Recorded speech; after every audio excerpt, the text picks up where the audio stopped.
procéder à la décantation d'une bouteille de château que monsieur a commandée et en faire le service pour cette table de 4 convives. Vous avez 7 minutes. Merci beaucoup, Madame Latour. J'ai bien pris en compte votre commande. Je vais aller préparer votre bouteille.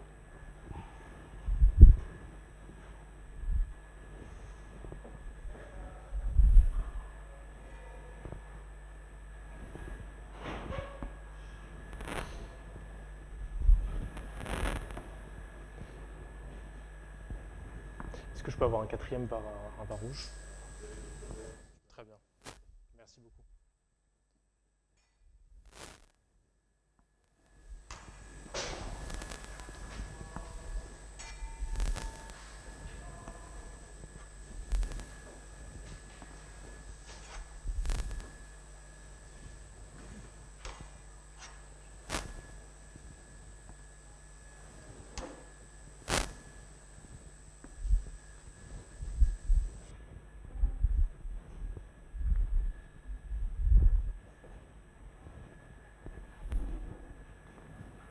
Je vous en prie. Avec plaisir, monsieur.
Voici Madame Latour.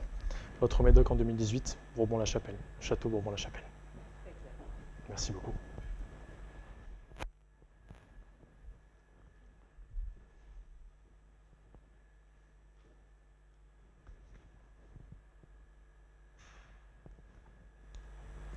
Est-ce que vous connaissez un petit peu la région de Bordeaux ou est-ce que vous êtes de passage?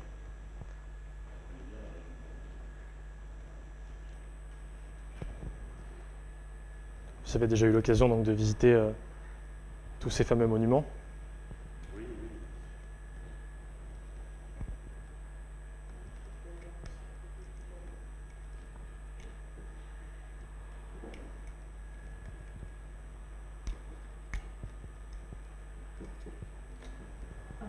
Ça fait peu de temps que je suis dans la région personnellement et c'est vrai qu'elle est riche d'histoire et de découvertes au quotidien.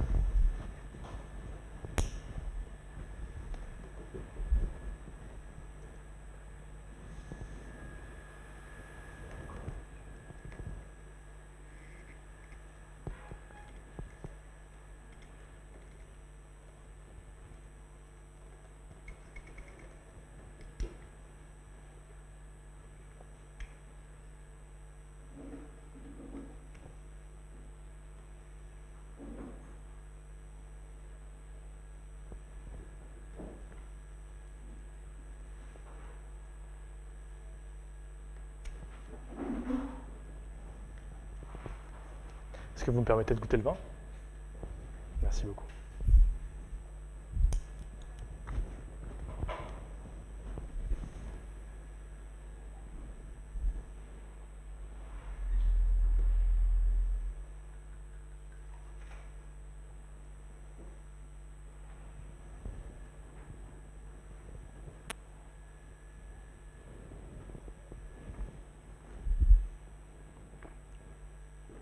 C'est super, vous allez vous régaler.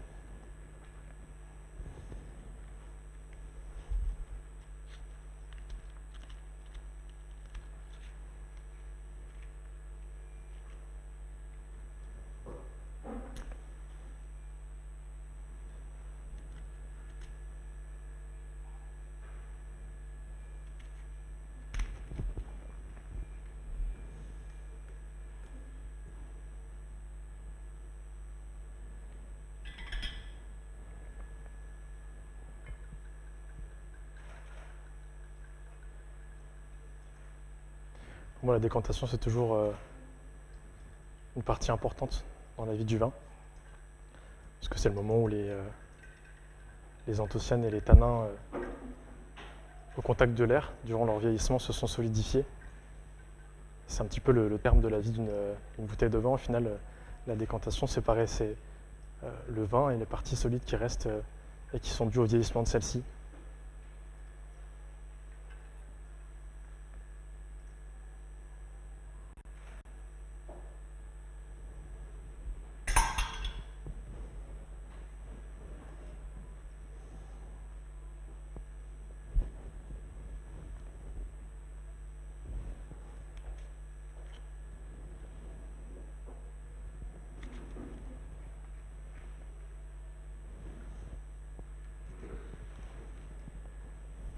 Madame Latour, c'est vous qui goûterez le vin?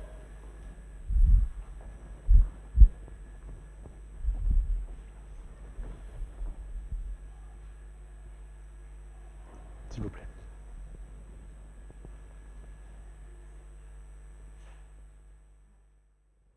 Merci beaucoup.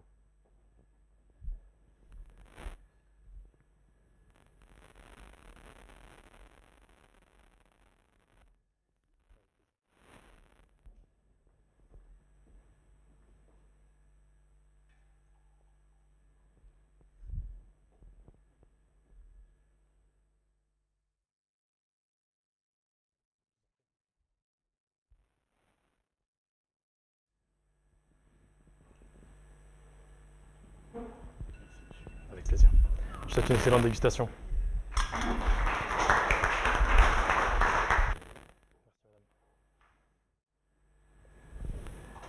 Je vais procéder à l'analyse sensorielle de ce vin rouge qui présente une robe à première vue nette et limpide.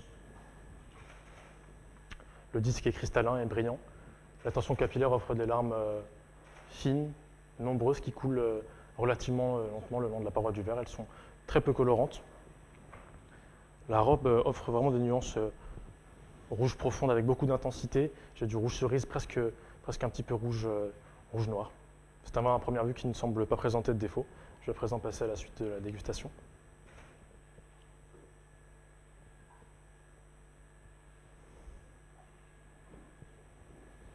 Le premier nez est relativement discret. J'ai de légères notes de fruits noirs et de fruits rouges un petit peu mêlés l'une avec l'autre. J'ai également des notes très légèrement végétales, peut-être un petit peu de bourgeon de cassis qui apporte un petit peu de fraîcheur à ce premier nez. Et également des épices douces sur la cannelle, à l'aération à présent. La gourmandise se fait tout de suite plus ressentir avec cette fois-ci les fruits rouges qui sont intensifiés, notamment la framboise ou la groseille juste croquante sur l'acidité.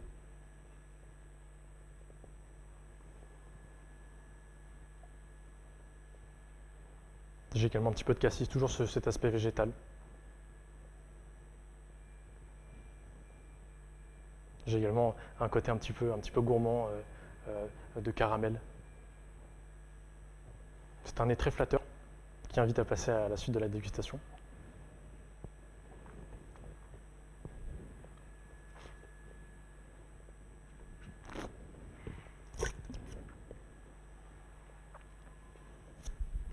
En bouche, l'attaque est franche, sur une dominante avec un petit peu d'amertume. J'ai une texture relativement sur la souplesse et c'est relativement tendre. La structure, quant à elle,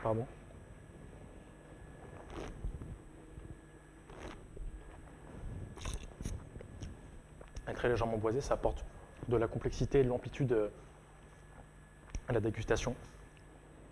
Les tanins sont patinés et veloutés, c'est très intéressant.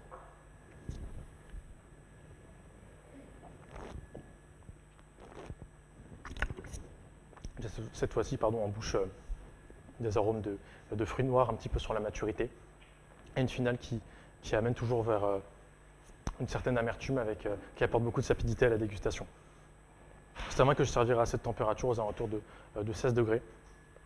Je ne le caraferai pas parce que lorsque je l'ai aéré, il présentait déjà beaucoup de ses arômes et dévoiler vraiment son côté gourmand. Donc je pense que le servir dans des verres Lehmann Souffle et Bouche de la collection Fabrice Sommier serait bien assez suffisant entre la concentration et en même temps une assez belle aération du vin. Je le servirai dans un cadre gastronomique avec plaisir sur l'ensemble d'un menu.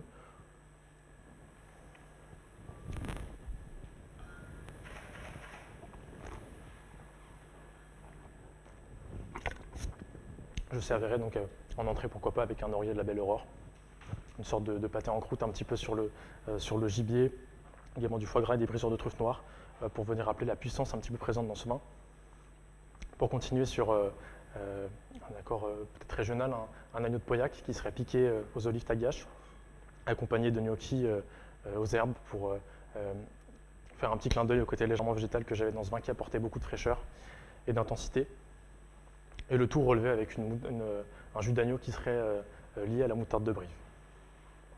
Je servirai aussi avec un fromage, un des seuls fromages qui s'accorde avec le vin rouge, donc un Saint-Nectaire, déposé sur une épaisse tranche de pain de campagne de la boulangerie du Pétrin-Moissaquet, accompagné de lamelles de cèpe cru pour apporter un aspect un petit peu croquant. Également une huile de noisette pour venir rehausser un petit peu la gourmandise de ce plat. Et terminer sur un dessert.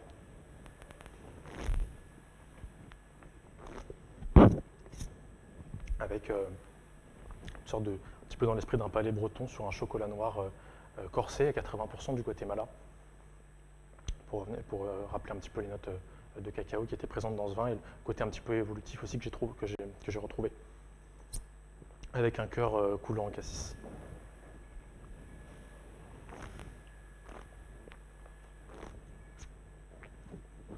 C'est un vin que j'identifierais sur un mélange entre 50%. Très bien. C'est bon, je vous remercie.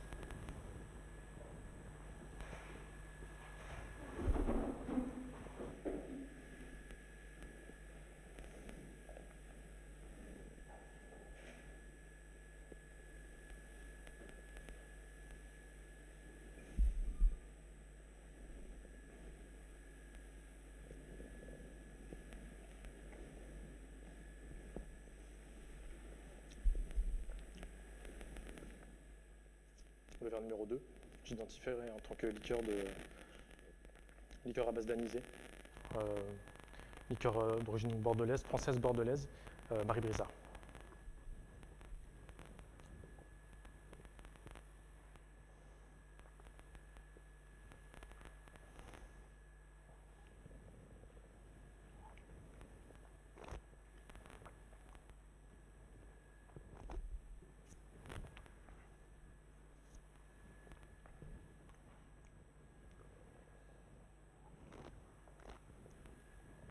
Le verre numéro 3.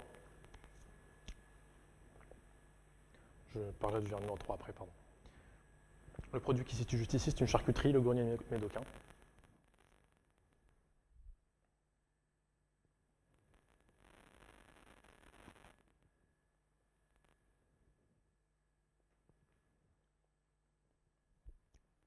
Le fromage identifié comme un fromage de cinéma, précisément de Trappe, qui est frotté à la liqueur de noix.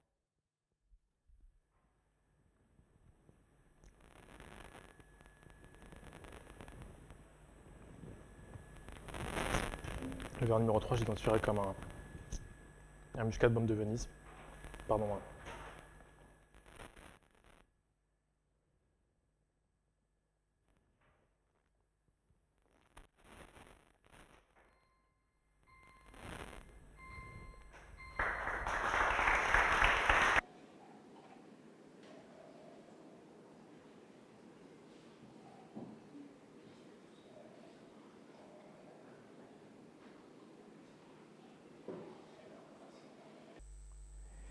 Je suis à base d'Agnès étoilé. J'ai un circuit automobile qui porte mon nom. Ricard.